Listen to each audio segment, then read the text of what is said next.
कोई भी इंसान सिद्धांत के बिना खड़ा नहीं होता और कोई भी सिद्धांत राष्ट्रहित से बड़ा नहीं होता। नमस्कार, मैं आनंद तत्वमसी यूथ क्लब द्वारा आयोजित भारत की बात में आपका स्वागत है। भारत की बात में आज हम बात करेंगे भारत माता के सिंह पुत्र वीर सावरकर जी के बारे में। सावरकर जी पर आजकल बहुत सारे आक्षेप लगाए जाते हैं जो सत्य से एकदम विपरीत है। इसी से जुड़े तथ्यों को आज हम जानेंगे। इसके लिए हमारे साथ जुड़े हैं माननीय श्री अनिल जी ओक।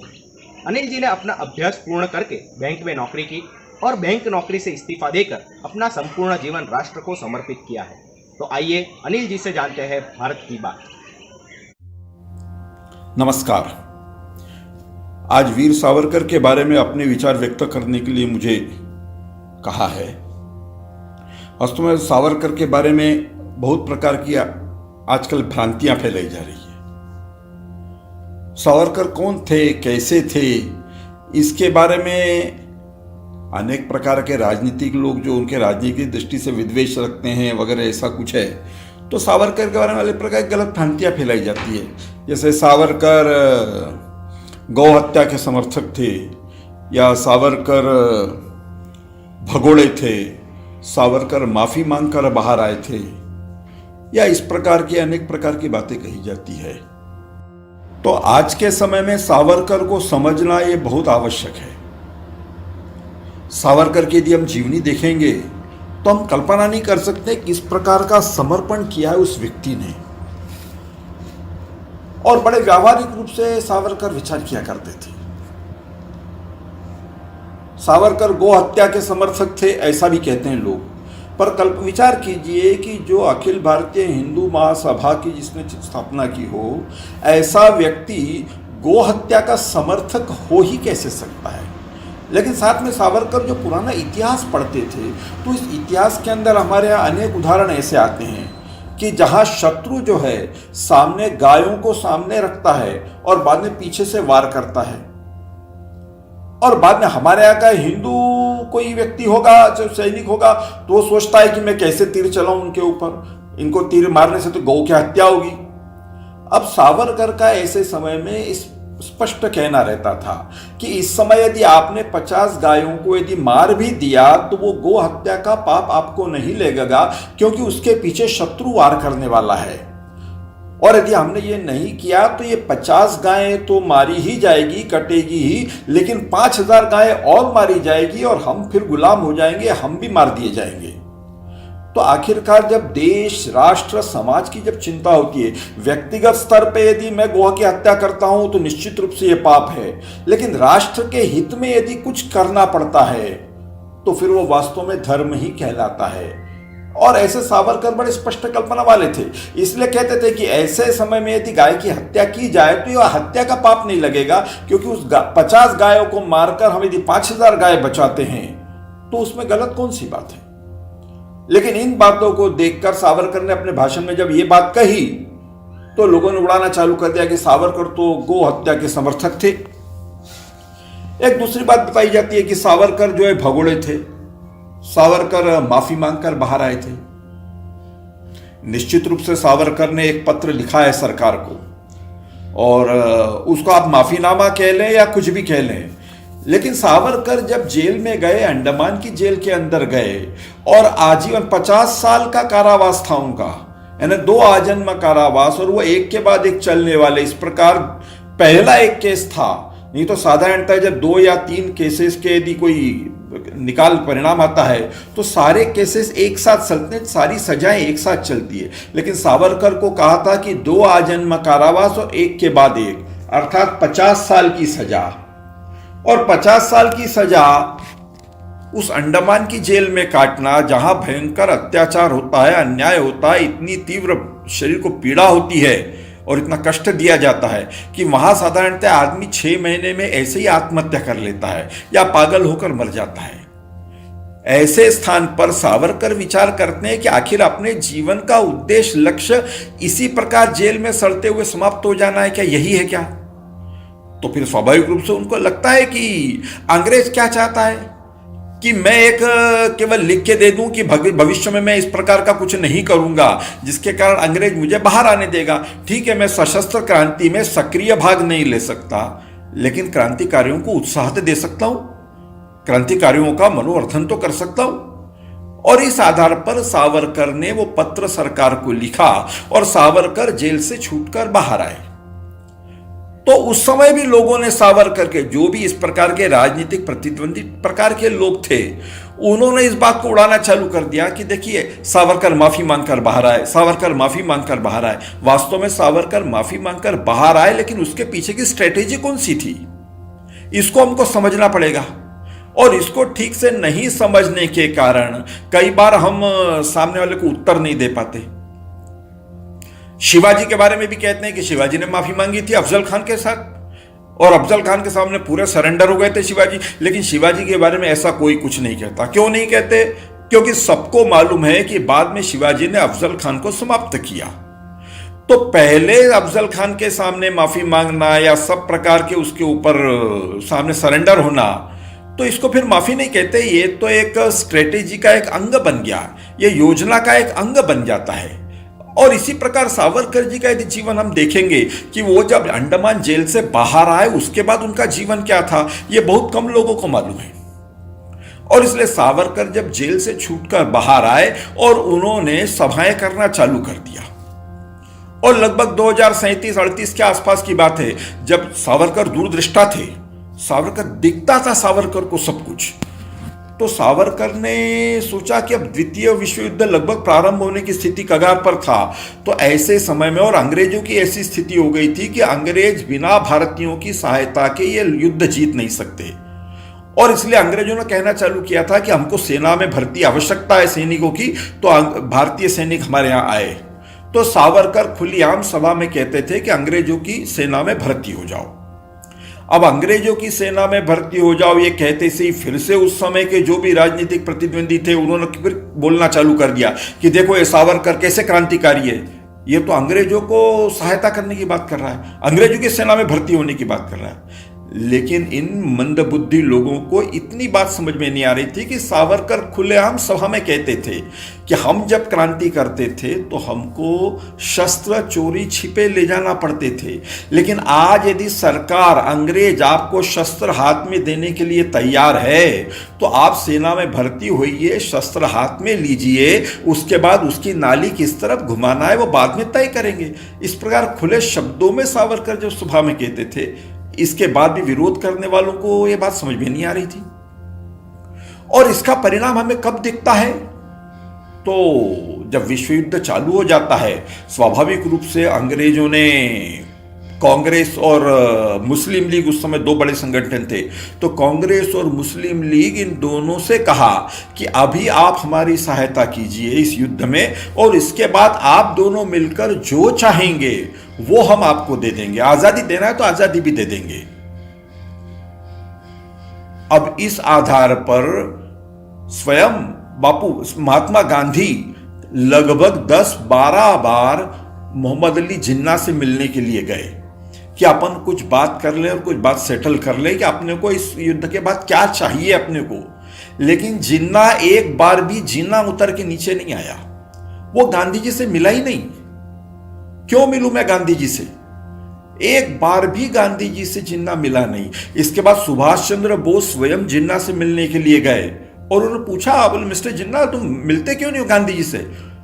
तो जिन्ना का सीधा है ना, वो गांधी जी को, गांधी जी तो दूर है, फर्स्ट पर्सन सिंगुलर बात करता था। बोले क्यों मैं गांधी से मिलूं, मुझे कोई हनीमून मनाना है क्या उनके साथ में?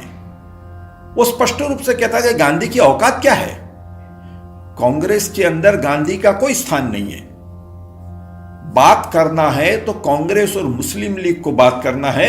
मैं ऑल इंडिया मुस्लिम लीग का अध्यक्ष हूं, और मुझसे यदि बात करना है तो पंडित जवाहरलाल नेहरू आए कांग्रेस का अध्यक्ष। नेहरू क्यों नहीं आते? गांधी क्यों बात? गांधी की औकात क्या है? यह स्पष्ट रूप से गांधी के बारे में जिन्ना के शब्द थे।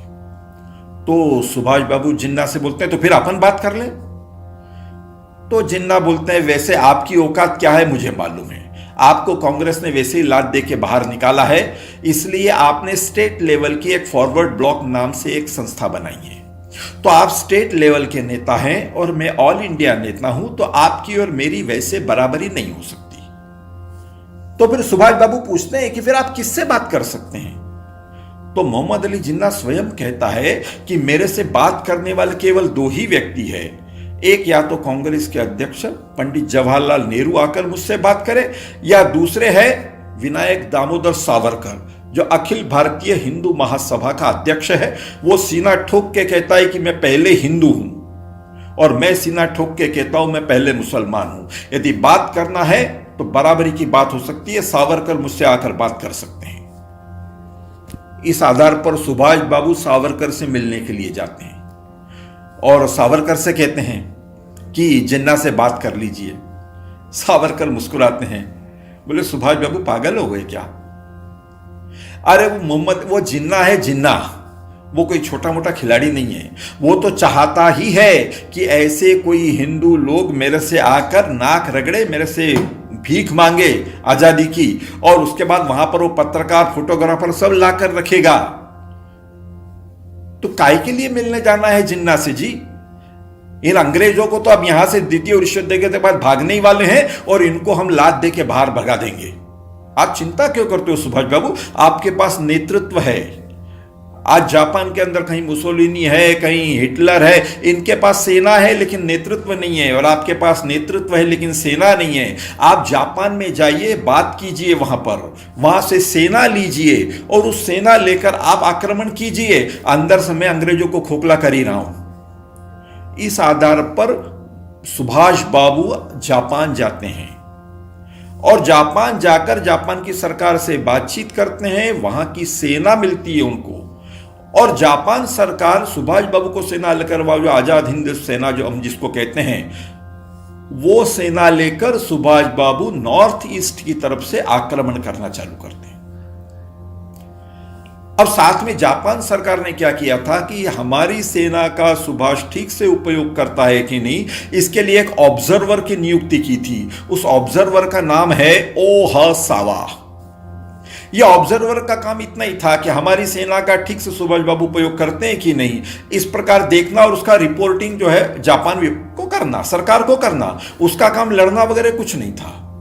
तो नॉर्थ ईस्ट से जब ये सेनाएं आक्रमण करना चालू करती है, अंग्रेजों की तरफ से सेनाएं लड़ रही थी और वहां नॉर्थ ईस्ट से दूसरी सेनाएं, अपने सुभाष बाबू की सेनाएं लड़ रही थी, आजाद हिंद फौज की सेना लड़ रही थी।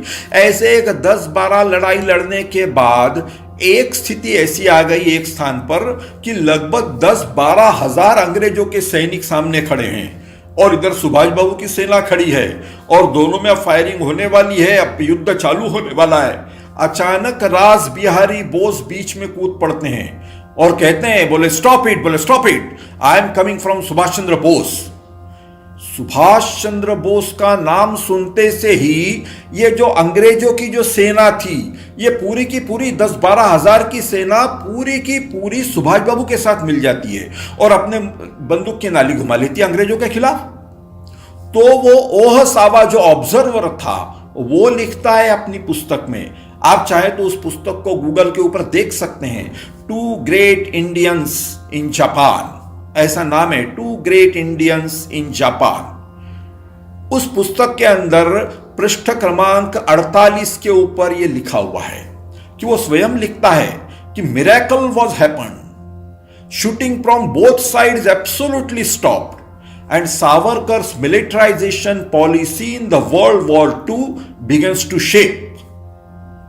वो कहता है आश्चर्यजनक बात हो गई कि दोनों तरफ से एकदम शूटिंग समाप्त हो गई है, गोली चलना बंद हो गया, और सावरकर जो मिलिट्री में भर्ती हो जाओ ये जो बात कहते थे बार बार, उसका परिणाम आज दिखने को मिल रहा है कि पूरी की पूरी सेना बिना लड़ाई किए सुभाष बाबू की सेना में मिल जाती है।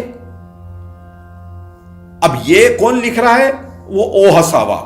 ये कोई भारतीय व्यक्ति नहीं है, वो जापान का ऑब्जर्वर है और ये सारी गूगल के अंदर उपलब्ध है पुस्तकें, आप स्वयं इसको देख सकते हैं।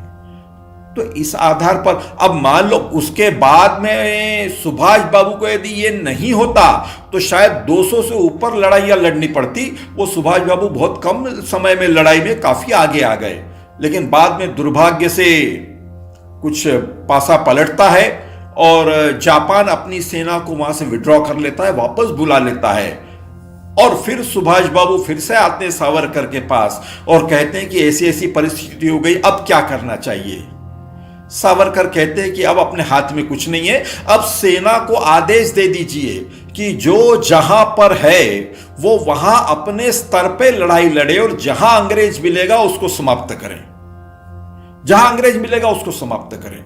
अब योजनाबद्ध तरीके से एक किसी व्यक्ति के नेतृत्व में लड़ाई नहीं लड़ी जा सकती। और बाद में सुभाष बाबू से बोलते हैं कि आप फिर से जापान जाइए, और दुर्भाग्य से बाद में सुभाष बाबू जो विमान से उड़ते हैं तो वापस हमारे पास नहीं आते हैं। वो घटना हमको अच्छी तरह से मालूम है।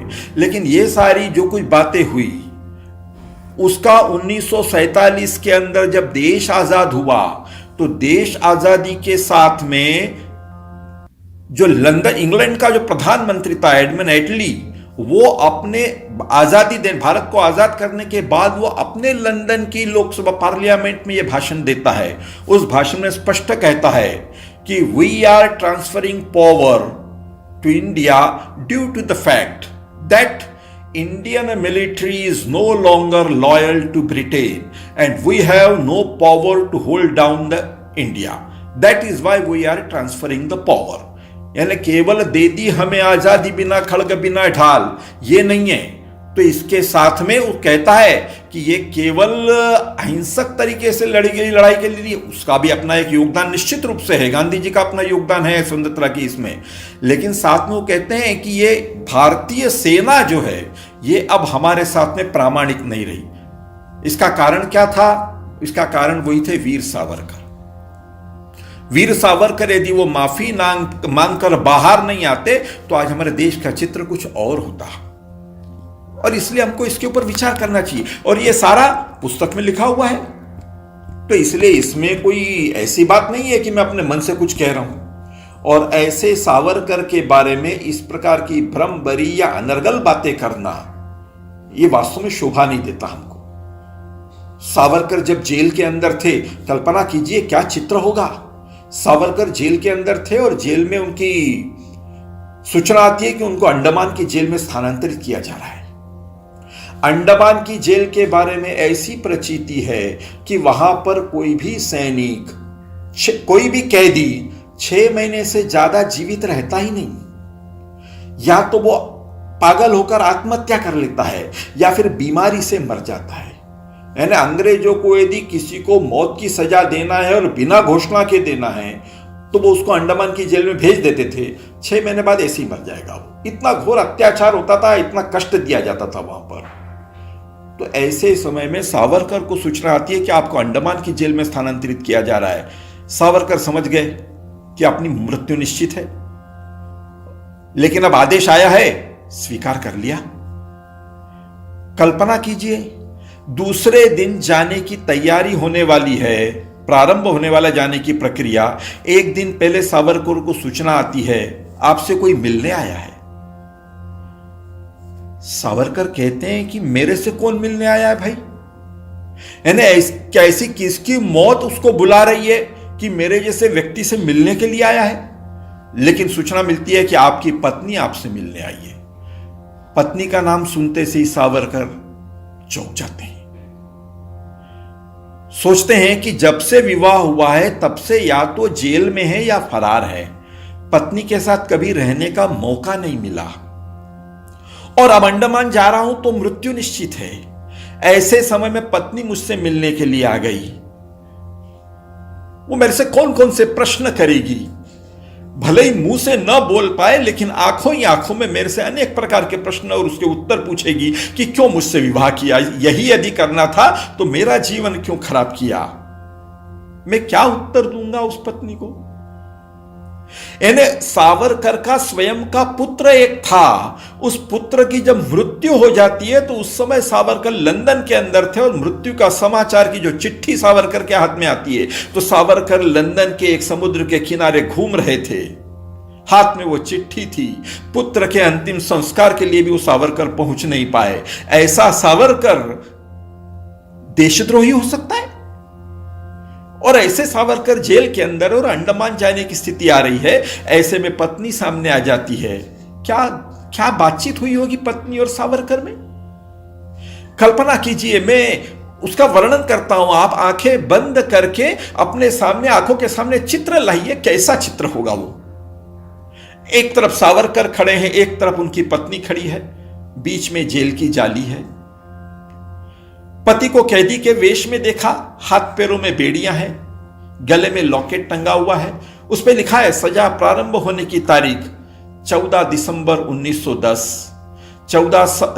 सजा समाप्त होने की तारीख 13 दिसंबर 1960।